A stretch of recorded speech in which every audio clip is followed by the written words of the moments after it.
Hi guys, good afternoon.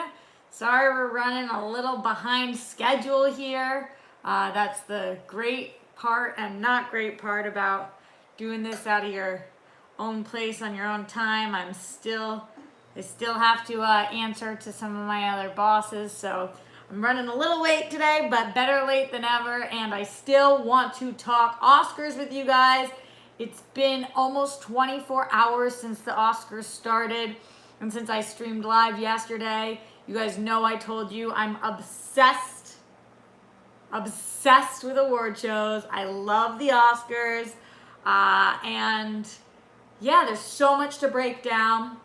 I was making categories all night about doing this stream, how I wanted to break this down, what I wanted to talk about, because I know everybody has their own opinions on what are the best moments and what are the worst moments, but then there's kind of these like weird in-between things that happen that you don't know if they're good or bad. So we're going to be talking today about Oscars. I want to talk about the best hosts of the Oscars. I know that nobody hosted the Oscars this year, but they did. Like, they low-key did. So we're going to talk about that. Also, we're going to talk about the three, what I'm calling weird shit moments that, like, had me being like, what the fuck is happening here?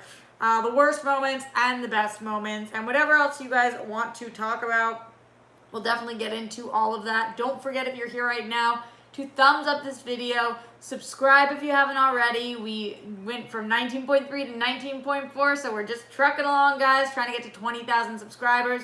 We are so freaking close. So freaking close. And also, Super Chat if you are having a good day, week, month, or even year. Or Streamlabs, streamlabs.com/Roxy Striar. That is the best way to financially support me right now. I really appreciate any of you guys who head over to Streamlabs. And I got some Streamlabs between yesterday's show and today's show. That's the best part about Streamlabs.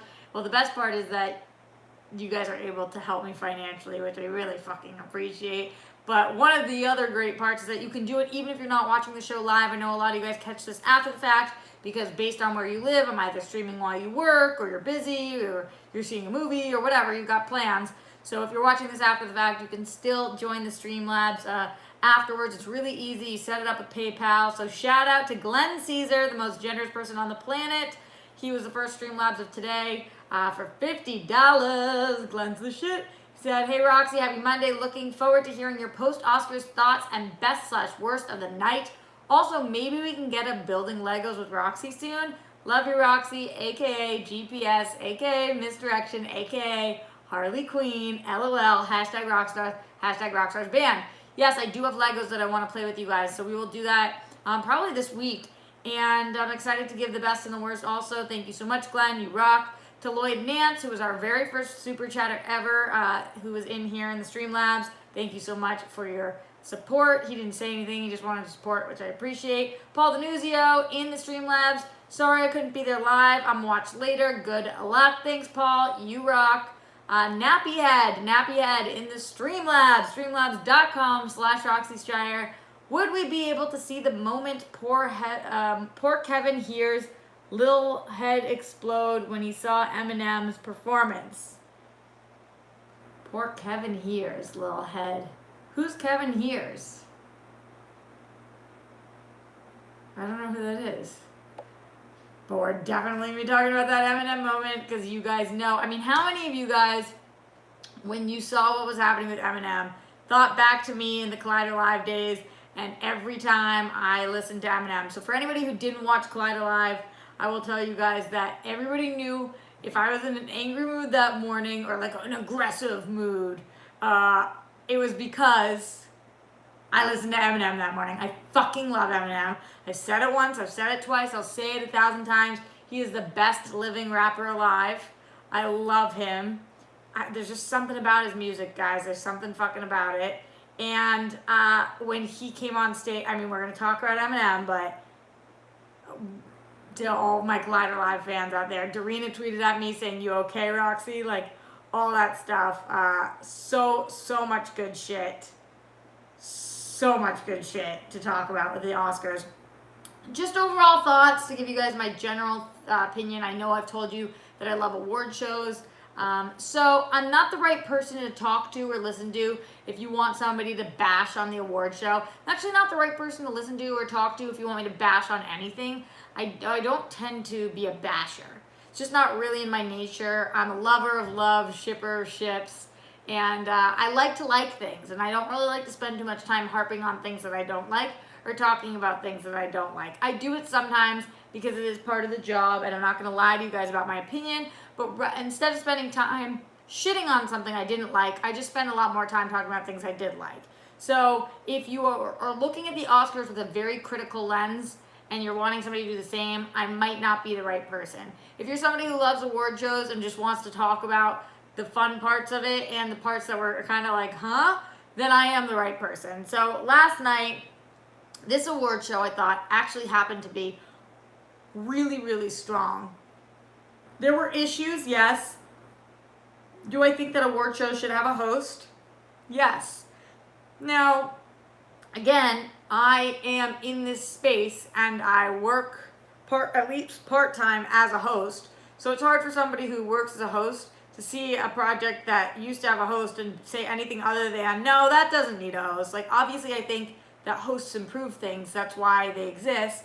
And I think that the Oscars are improved with a host. That being said, we kind of did have some hosts. But I thought that they tried. I thought that they tried a lot of things this year. The votes were different. They were surprising. You didn't know what you were going to get. So that was interesting. Some of the performances were wild. And I thought people took risks even on the red carpet. I really appreciated some of the style. Thought in general this year it was a good year for style. I really like Janelle Monáe's like hooded silver jam that she had going on. I thought Regina King looked amazing. Renee Zellweger looked bomb. A lot of really, really strong outfits. And some kick-ass moments in general. So let me know, guys, in the super chat and in the Streamlabs and in the chat in general, your favorite moments and your least favorite moments. But what we're going to start with right now are what I'm calling the best 3 hosts of the night. So these are my top 3 hosts of the night. I know that nobody hosted the show, but it was like people kept hosting the show because they were more than presenting. They were kind of hosting at times. So yeah, the one that is last on the list for me, but I thought did a great job, is Will Ferrell and Julia Louis-Dreyfus. I think that they're awesome. They're such a funny duo. I was really bummed because I was invited to go see a screening of Downhill this week, and today I RSVP'd to confirm, and it's for tomorrow, and they said that it was at capacity. So I'm kind of bummed about that, but I'm still hoping that maybe they can squeeze me in. We will see. But yeah, Downhill, which is starring Will Ferrell and Julia Louis-Dreyfus, which is how they usually do who's teaming up. I thought that they were really funny. I like when they realize how pretentious they are sometimes. Not those two in particular, but just some of the celebrities. So they joked about not knowing what the cinematographer was and all that stuff, and just their bits kind of landed to me. But I honestly think that they could be staring at a wall and not speaking, and I would still think they're funny because they're 2 of the funniest people on the planet. So yeah, I was definitely down for that. Just so good. Really, really fun, the 2 of them. In second place, I put Maya Rudolph and Kristen Wiig. Oh, God. I think that they're awesome. I think that they tried a bunch of different stuff. The song was hysterical.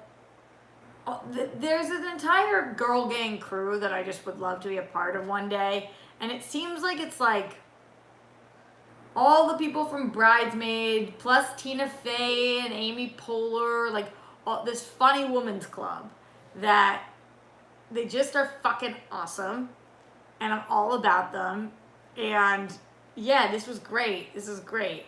I think that the 2 of them play off each other very well. It never feels like they're trying to one-up each other, which a lot of duos do feel like. But they just had great timing, and I was definitely here for them, for sure. And then my favorite hosts of the night were, of course, Chris Rock and Steve Martin. Also, I tweeted from afterwards saying that if they merged together, they would be Chris Martin. like of Coldplay. That didn't get that many likes, and I thought it should get way more fucking likes, because how funny is it that they're Chris Rock and Steve Martin together? They're Chris Martin. They could definitely do some kind of bit with that. But yeah, they were funny. They're both very funny in general. And I feel like, and I don't know this for sure because I didn't see anything on this, but as somebody who does teleprompter a lot, I felt like their teleprompter like stalled at times or was ahead of them, and they were making shit up, because you can kind of tell when somebody's like eyes leave something and then they improv for a hot second. So I'm always impressed when you're in a live show and you're able to think on your feet like that, and both of them are able to think on their feet. And also, they're two of the funniest human beings that have ever lived. So why the fuck not? But yeah, if they're doing it for next year, I'm telling you, they need to merge into Chris Martin at the end of it or something. A lot of people I saw on Twitter are saying that they should actually host the Oscars next year. I think that any of these duos could host the Oscars next year, or even by themselves. Steve Martin could do it alone, Chris Rock could do it alone, Maya Rudolph, Kristen Wiig, Will Ferrell, or Julia Louis-Dreyfus. But as duos, I think they're funnier. But definitely they could even do it alone. I kind of like a duo hosting gig. I think that that's fun, and it gives you somebody to play off of. But I really think any one of them could do it. Shout out an honorable mention in this area. I did want to give an honorable mention to the Fight Club that I want to join oh so bad. Talk about women gangs that I want to be a part of. Badass Women Club. Sigourney Weaver, Brie Larson, and Gal Gadot. They were like, if you want to join the club, and I was like, they're talking to me. They know I want to be in the fucking Fight Club. It did get a little weird at moments, because they were making like jokes about men having to be shirtless and shit, and I was like, that's actually like got a little strange, but I'm here for whatever they want to fuck with. So like, I thought that was cool. Yeah, and just seeing the three of them together and having them talk about Sigourney kind of paved the way for them. And Sigourney's still so fucking badass that it's just like, yes, we're looking at three of the most badass women ever, at least in my opinion. I guess everything I say is my opinion, so why do I even have to fucking say in my opinion? My opinion's the only one that's being spoken of right now, because I'm the only one who's talking about this. So yeah, those were my favorite of the hosts of the evening. Let me know what you guys think in the comments, in the super chat, in the Streamlabs. Going back to the Streamlabs right now, Nappyhead says star Kevin Hart. Oh, would be wild to see the moment Kevin Hart's little head exploded when he saw Eminem's performance. Why would Kevin Hart's head explode? Does he hate or like Eminem? I don't even know. Garth McMurray in the Streamlabs, streamlabs.com/Roxy Striar says, happy 36th birthday to rock star Jeff Snyder. I'm looking forward to seeing him in singles versus Ethan Irwin, and in teams with Mark Draco and The Odd Couple versus Who's the Boss, Ben Bateman and Mark Riley. I hope to meet a bunch of rock stars in Boston in May. Really cool comment that you just said. Let's break this down. Jeff Snyder, it is his birthday. We've been texting today. He's got plans with his lady tonight, which is great. I love Jeff Snyder. Massholes forever, rock stars forever, and I'm looking forward to seeing him too. I think that, little behind the scenes for you guys, nobody wants to play Ethan Irwin. Nobody wants to play him, and it's not because Ethan's a poor sport or mean or anything other than the fact that he is a beast. Ethan's like the sweetest, coolest, he's just a great dude, but he's a fucking beast. His knowledge is insane, and so nobody wants to play him. But Snyder didn't bat an eye. He did not bat an eye when Christian was trying to figure out who was going to play Irwin for the first singles match of the year with him. Snyder was like, me. I'll fucking take him. And I love that about Snyder. Snyder really does believe that Snyder is the best in the game, and I believe that too about him, and I love that confidence. And I just think he's freaking great. Super excited for that. In terms of Odd Couple versus Who's the Boss, Who's the Boss is the team that we've talked about as most inside Schmodown. What's it called? Schmodown. What the fuck is it called? I'm going on it tomorrow. Backstage, which is hosted by Ben Bateman. Ben Bateman is hosting that show because he has more strategy than anybody else in the entire game. And Ben Bateman and Riley together, Riley who's been around from like day one, and Bateman who's put all this time in, and both of them who are champs, that's a beast of a team. But I think that we're better, and we've proven to be better in the past, and we'll see how we pull it out this time. I'm very, very excited for it, and yeah, I love how Snyder doesn't give a fuck. Like, he cares, like he wants to win, but he doesn't give a fuck what anybody else's strengths or chat. Like, he just focuses on himself, tries to do the best he can, and Draco's amazing as well. I love them both. Odd couple forever. So yeah, I'm excited about those matchups as well. But I digress from Oscars talk, but thank you for that, Garth McMurray. And Boston in May, hell yeah. We'll talk more about that in a little bit. Let's get back to the Oscars, guys. Going back to the Oscars. So now I want to talk about weird shit. Weird shit. Weird shit that happened at the Oscars. The third weirdest thing that happened at the Oscars. And this makes the list, even though I guess technically it wasn't in the Oscars, but it was during the Oscars stream. Do you guys see those weird-ass Eminem commercials? What was that? So fucking strange. The M&Ms were just throwing, like, major shade at the Oscars. But it, like, wasn't even funny shade. They were just, like, kind of mean. Like, the M&Ms, I'm talking about the candies, those little chocolate candies.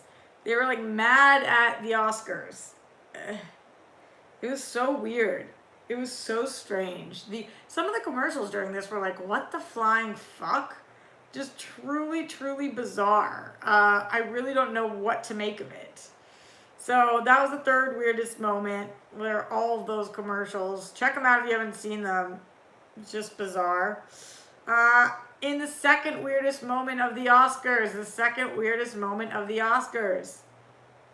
cats.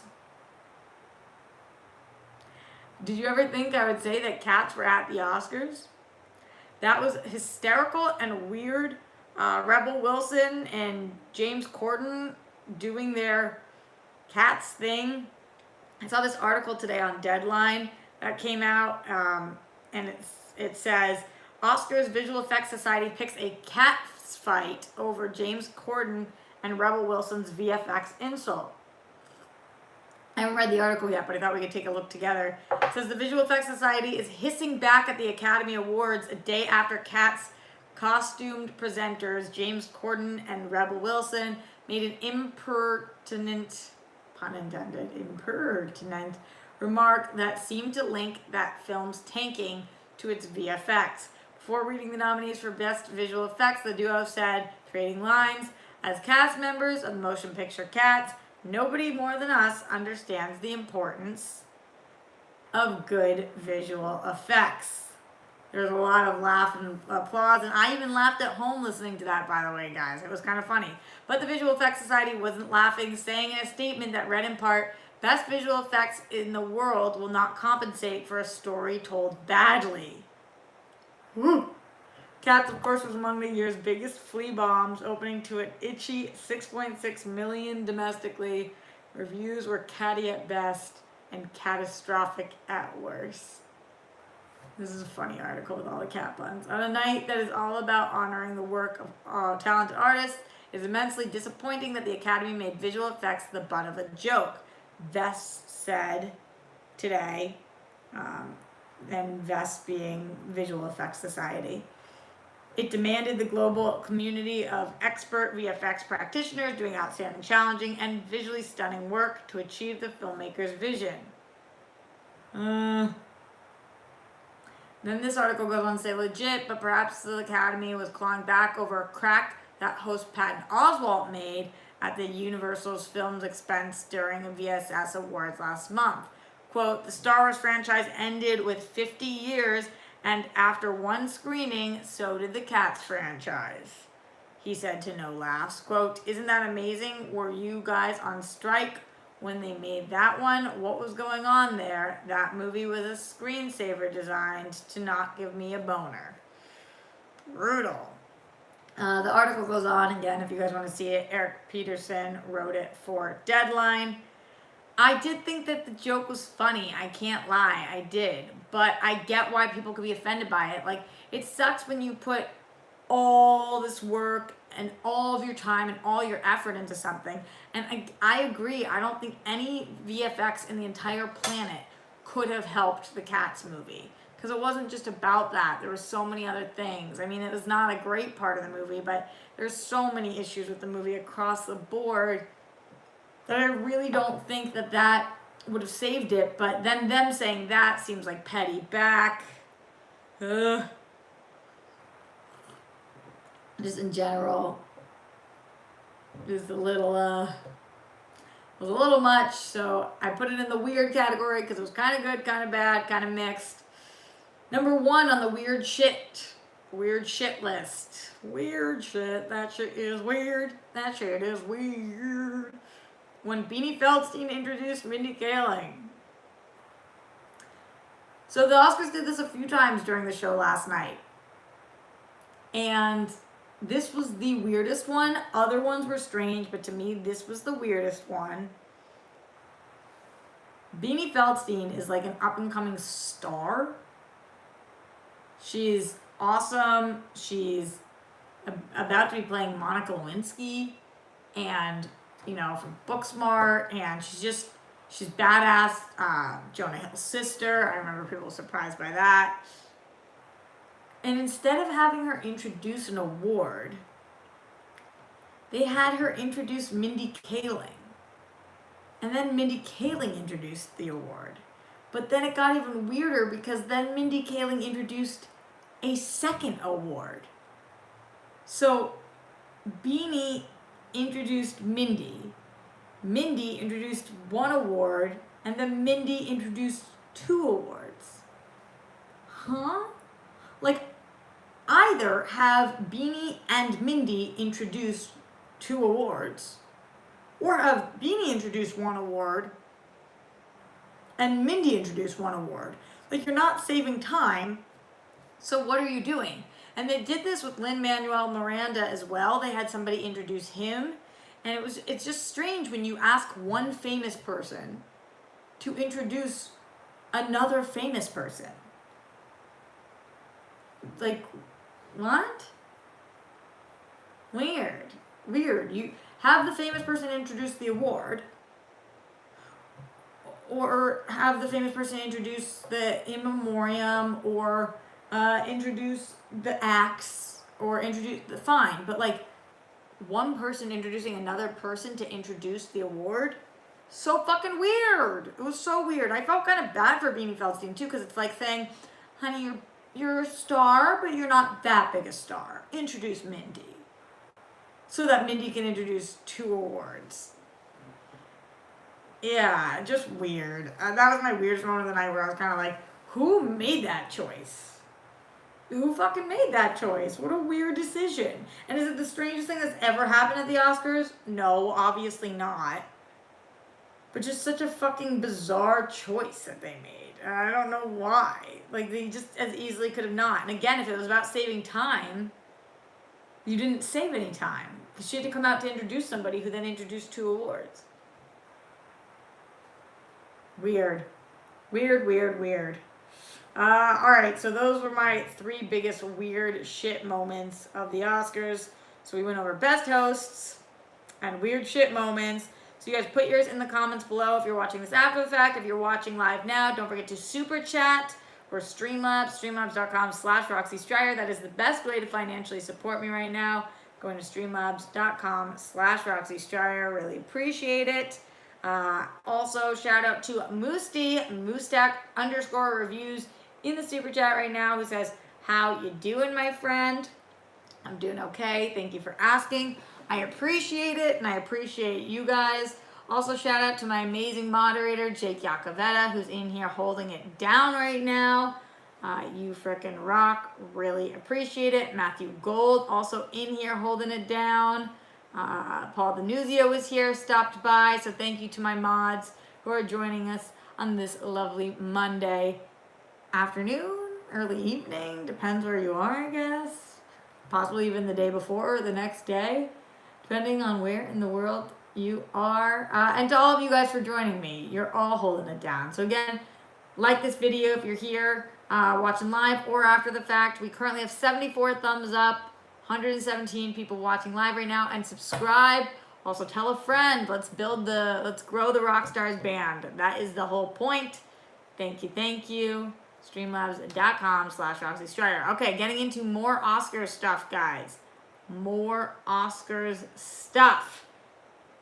Worst moments of the Oscars. Let's talk the 3 worst moments of the Oscars. The third worst moment of the Oscars, and she recovered pretty well, but I felt the reason it was so bad was because I felt bad for her. It's not like I blame her, although I think that everybody should double, triple, quadruple check the answers or the people's names before they say them. But do you guys know what I'm talking about right now? Zazie Beetz, man. It's not as bad as, and I'm trying to look up right now what the composer's name is, but it's not as bad as Adele Dazeem, the wickedly talented one and only Adele Dazeem. So it's not that bad, but Zazie Beetz did F up with the composer's name when she was trying to introduce the composer, and she said, "I'm so sorry, I'm very nervous." And he had to prompt her what his name was, and he was like, "That's okay, I make people nervous all the time." And he played it so well, and it was very sweet. But I just think, like, if you are doing something at the Oscars, just like, and especially if you only have to know one person's name, even if the teleprompter cuts out, even no matter what happens, like, just know that one person's name. It's the only part of it that you have to know. And I love Zazie Beetz.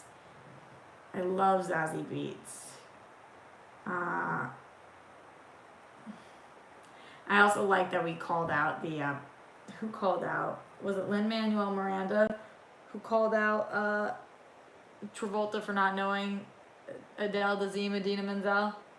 Or who said it? That was funny as shit.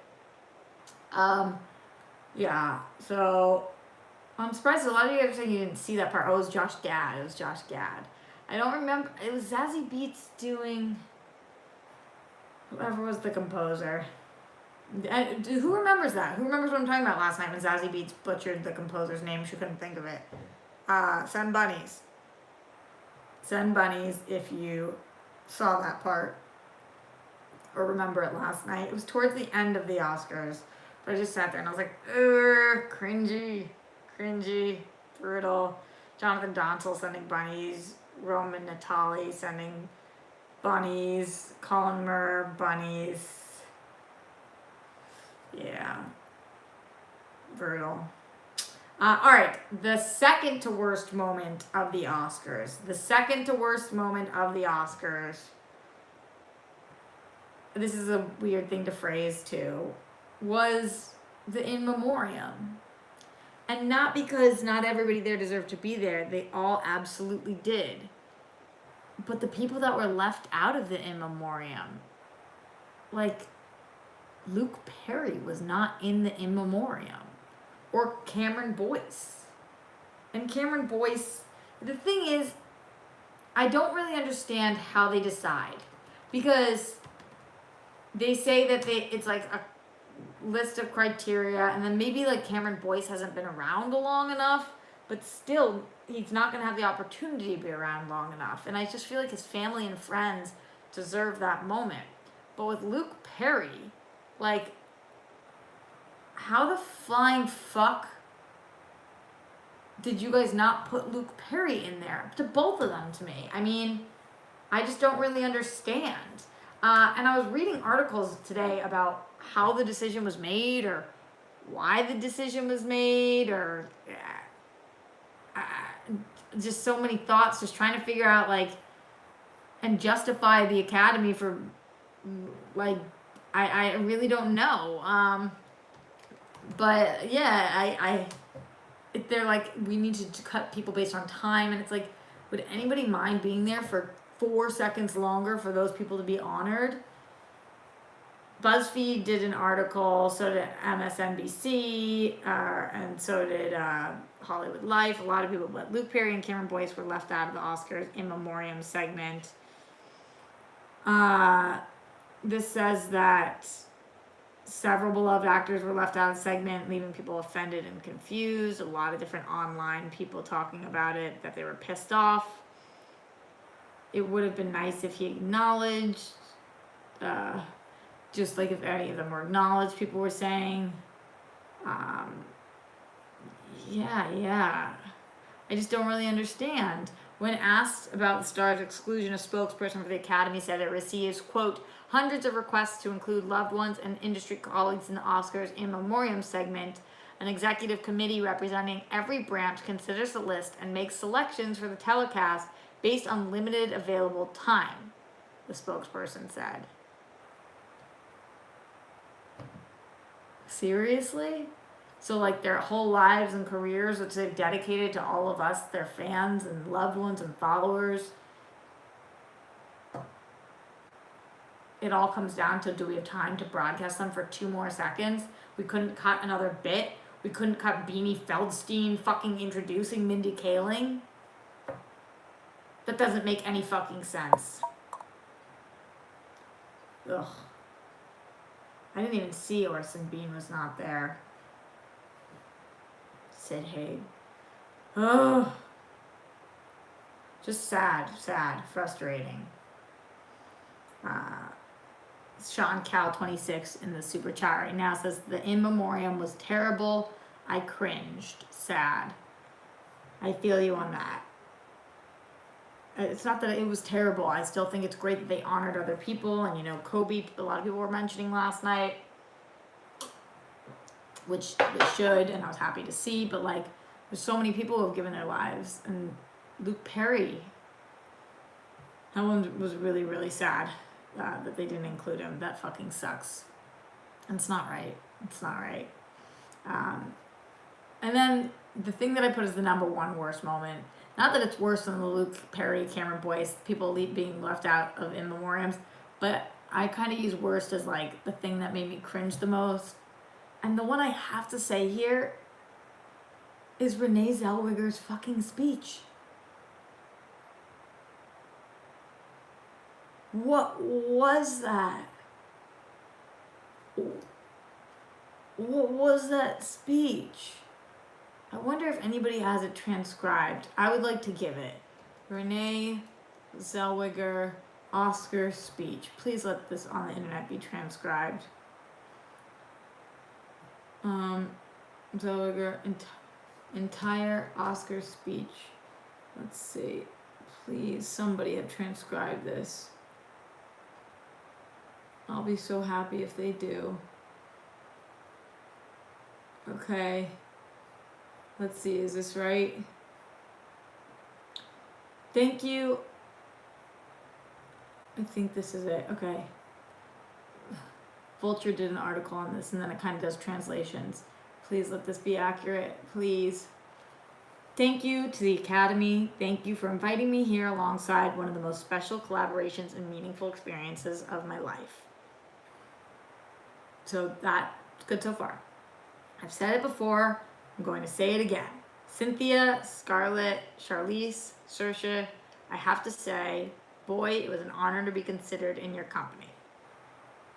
That's also sweet. Okay, we're good so far. It's a David in your company. David Livingstone, Cameron McCracken, director Rupert Gold.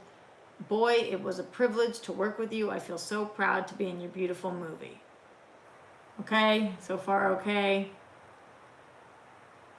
I've got to thank my stage moms. And then also, like, her accent kind of got thicker here. Matt and Jeff and Eric, Paul, Gary, Jesse Buckley, Finn Whitrock, Rufus Sewell, all the cast and the crew who worked so hard on this film to celebrate Judy Garland, my extended family at CAA, Peter, Brian, and Kevin, Imprint, Nicole, and Dom. So it's starting to get a little loose here. A little bit loose. And the accent's kind of coming and go. It's more like, I gotta thank my stage moms, Matt and Jeff and Eric, Paul, Gary. Also, just like listing a bunch of first names. I don't know about that. She then says, Nancy Ryder, thank you for the 25 years. John Carabino, my handsome date of 25 years.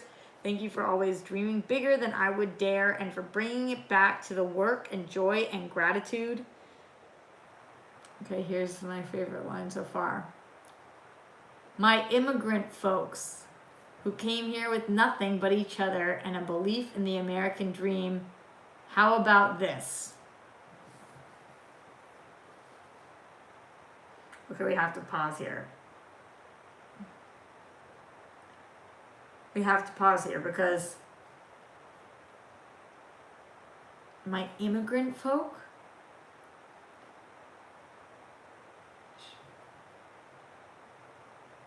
she's from Texas. My immigrant folk? Like, is she saying, it sounds like she was implying that she's an immigrant.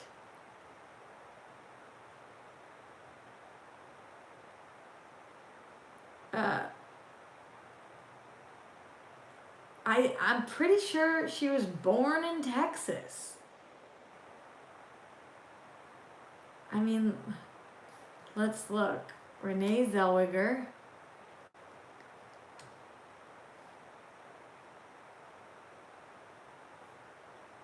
Yeah, she was born in Texas. I'm not saying that she can't say that this country is built on immigrants and that she loves immigrants, but when she says, like, my immigrant folks, it just sounded like, I don't know, I don't like when people, it didn't sound respectful to me. It sounded bizarre. And like she was marginalizing herself in a way that is not totally fair. I don't know, maybe that just hit me that way though. Maybe you guys don't feel that way. But that wasn't the only place it really started to go off. Oh, did I lose it? Hold on, where did it just go? I X'd out of it in all of my glory. Okay, so she said, my immigrant folk, belief in the American dream. How about this? Yeah, because when she says belief in the American dream, she's saying it like she was able to immigrate here and live the American dream, but like, you didn't immigrate here. You were born in Texas. She then says, thank you to you, Big Brother Drew, Brady, Judy, Stone, and Eva for all the love and support possible that makes you believe anything is possible. Okay. I have to say, this past year of conversations celebrating Judy Garland across genders, and I'm sorry, it's across generations and across cultures, has been a really cool reminder that our heroes unite us. I don't even know really what she was trying to, I think it was just a word slip up when she says across genders. I think she just meant generations, but still. She then says, no, the best among us who inspire us to be the best in ourselves, they unite us. When we look to our heroes, we agree, and that matters. Neil Armstrong, Sally Ride, Dolores Huerta, Venus and Serena and Selena, Bob Dylan, Scorsese, Fred Rogers, Harriet Tubman. I mean, I guess you can put all of those in the same sentence if you want, but like, and different people are different levels of hero, but like, Harriet Tubman is like a legitimate hero.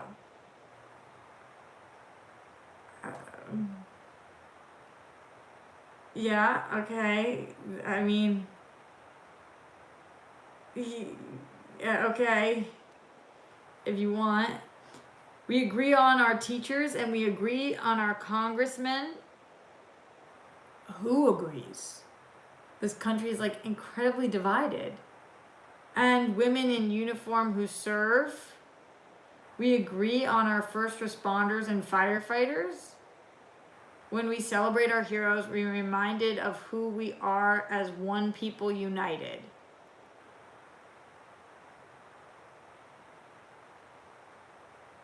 Huh? What does that...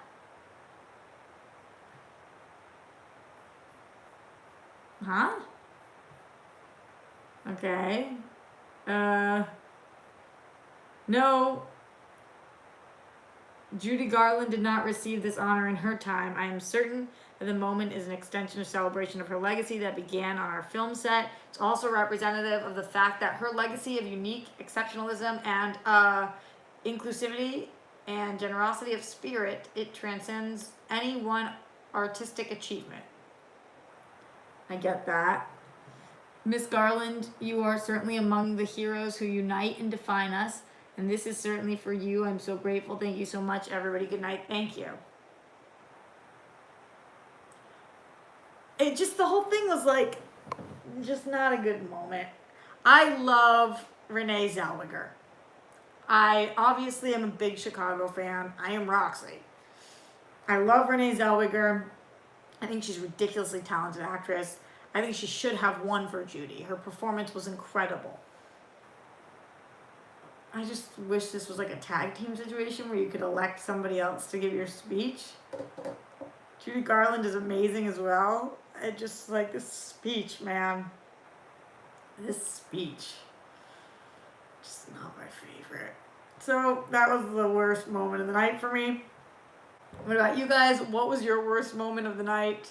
How did you feel about that Judy Garland / Renee speech? In the super chat, Matthew Gold said, Zach got Sagan, looked nervous, but Shia saved him. We're talking about the Peanut Butter Falcon guys who announced an award.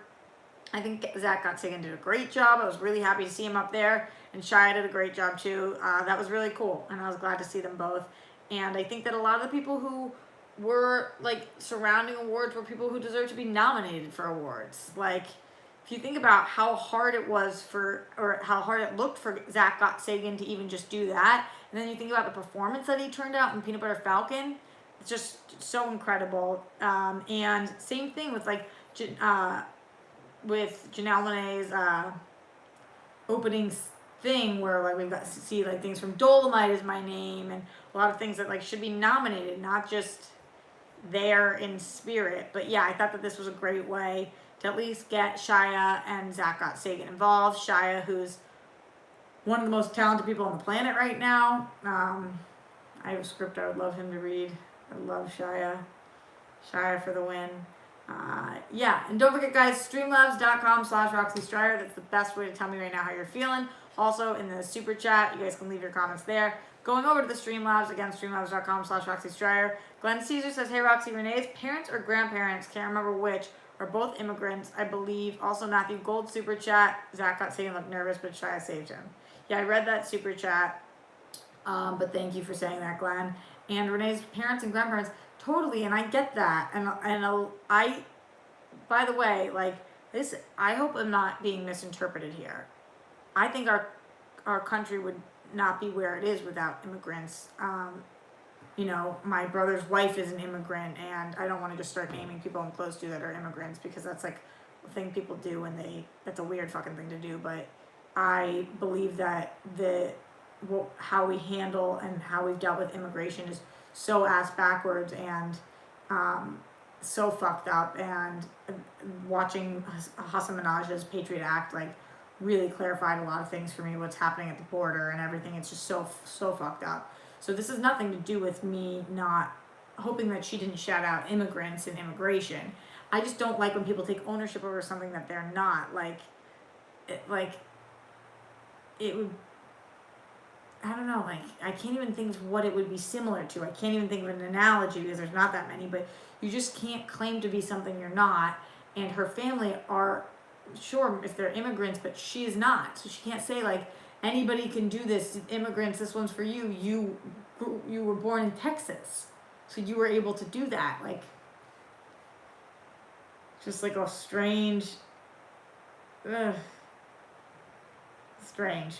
Y100 in the Streamlabs, streamlabs.com/Roxy Striar. Y100 says, Renee's parents are immigrants from Europe. She is first generation American. Your xenophobia is showing. The fact that you can't believe her is so annoying.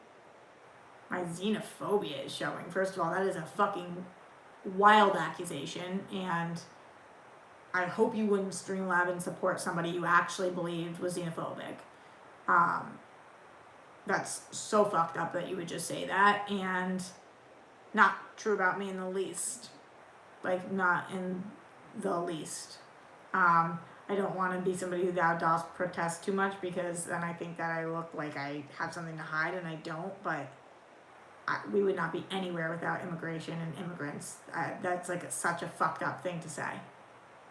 And I take that very seriously. And you owe me a fucking apology. Honestly, you do. And I didn't say that I didn't believe her.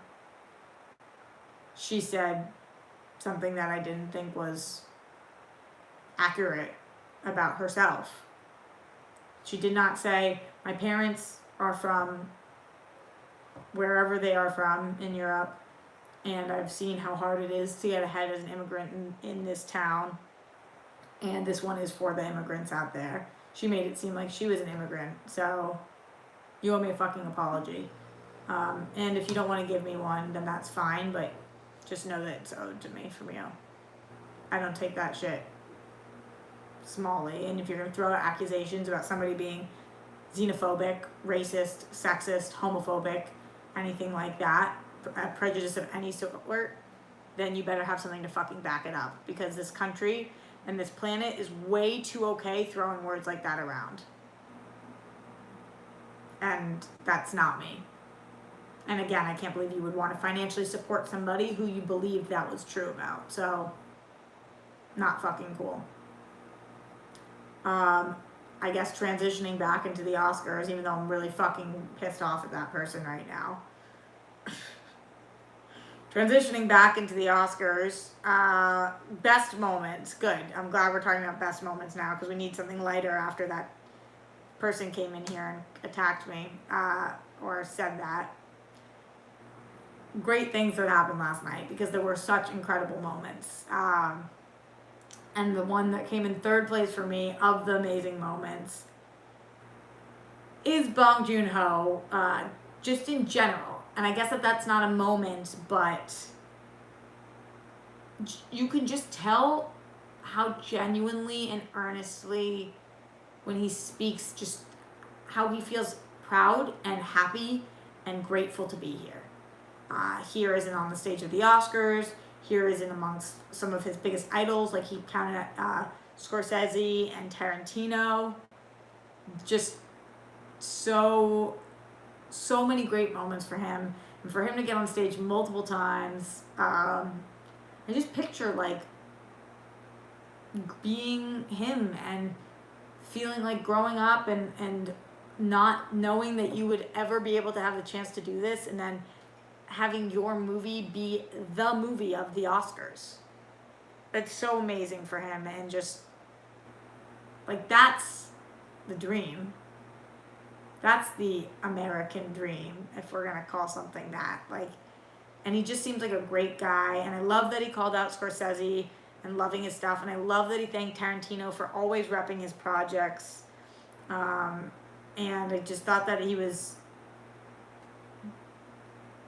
so lovely. I wish he could have given every speech, because he was fucking awesome. So yeah, that is the reason that one's not higher up on my list, even though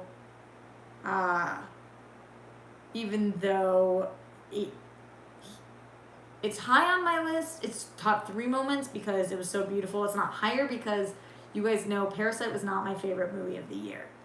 I liked Parasite fine. I thought it was good. But the 3 genres that it went for, I think, were a little abrupt. And also, it was happening so fast. And you guys know I am like partially dyslexic and have a hard time keeping up.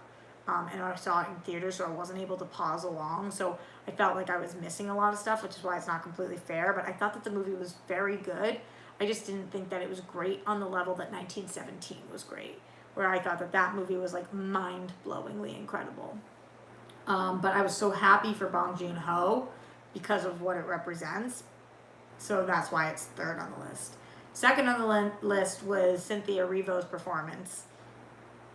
I've known she's talented for a really long time. I've known she's an actual star and so talented, but I felt like the Oscars had a lot of lackluster performances last night, even Elton John's, which is surprising because I think Elton John is so incredible. But Elton John's performance was like kind of eh. And I felt the same thing about Idina Menzel's, who I think Idina Menzel is so amazing as well. I think Idina is incredible.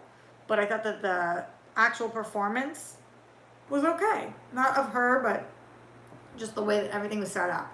But something about Cynthia Erivo's performance was just mind-blowingly good. Her voice was incredible. It was just stunning, beautiful, flawless. I mean, she's everything. She really is. And yeah, I loved it. I loved it. It was so great. And then my number 1 moment of the night, if you guys know me at all, obviously know what my number 1 moment is. And of course it was fucking Eminem, which this also could go in number 1 weird shit moment because it's like, I still to this moment have legitimately zero idea why he was there, how that happened. That's not like something the Oscars do, but I don't care. I thought his performance was awesome.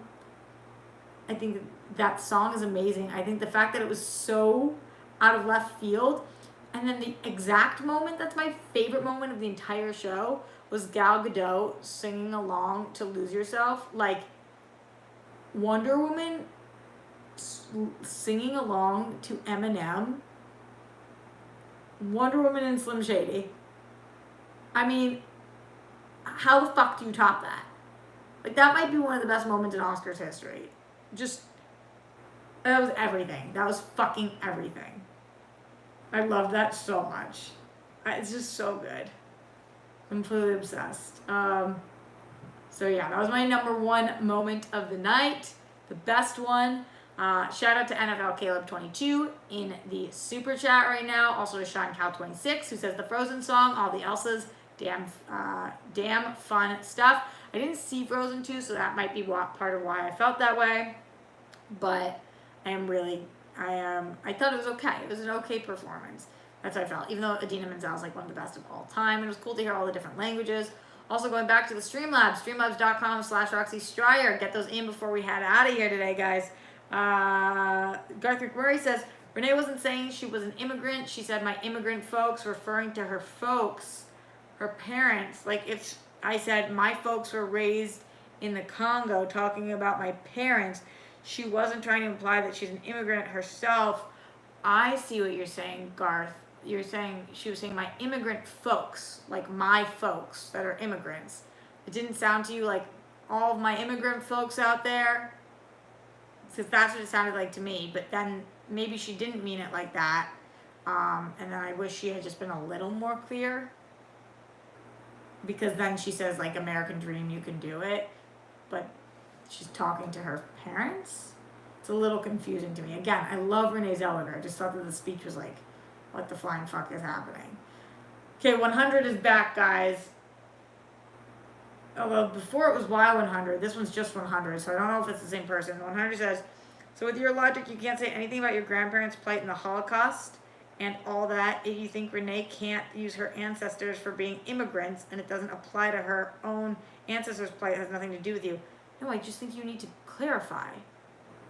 First of all, you're like some kind of a piece of shit right now for asking me about my grandparents and the Holocaust and trying to say that I can't talk about my grandparents' involvement in the Holocaust and World War II. I mean, I don't know what the fuck's wrong with you.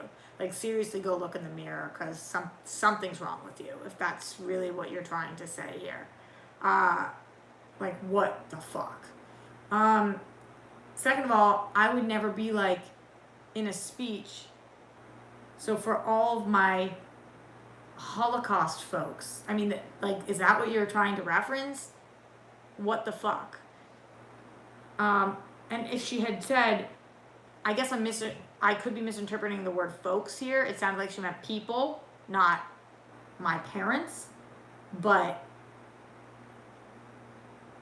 what are you doing watching my stream then, if this is what you think?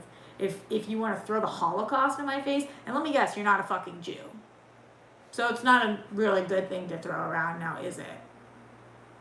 Like, you're gonna fight back by using the fucking Holocaust, where 6 million Jews died. Smart. Yeah, you really, hope you have a good day now, buddy. Hope you have a really fucking nice day. Like, what is wrong with people? I'm like too annoyed right now. I have to get the fuck out of here. Insane. People are insane. Except most of you guys, 99.999% of you guys are fucking amazing. So I love you guys to the rock stars. You guys are the realest. 125 people watching live right now. 108 thumbs up. So fuck yeah, get those thumbs going. Subscribe to the channel. Keep on supporting me here. I really appreciate it. Super chat if you're having a good day, week, month, or even year. Streamlabs.com/Roxy Striar. After the fact, trying to stay positive, because these trolls be fucking coming for me. Ugh. I guess we're supposed to fight them with love, though. That's what I tell myself. Fight them with fucking love. Speaking of love, I love you guys. Alright, so I will be back tomorrow. I think that I'm going to stay for backstage tomorrow, so I probably won't be back until 3:30. Yeah, maybe 3:30. But I'll keep you guys posted about when I'm doing that stream. And also look out for me on SEN tomorrow. And all the places. Alright, love you guys. And don't let the haters win, because fuck them, am I right? And also, yeah. Go Oscars. Yay. What? Okay, bye.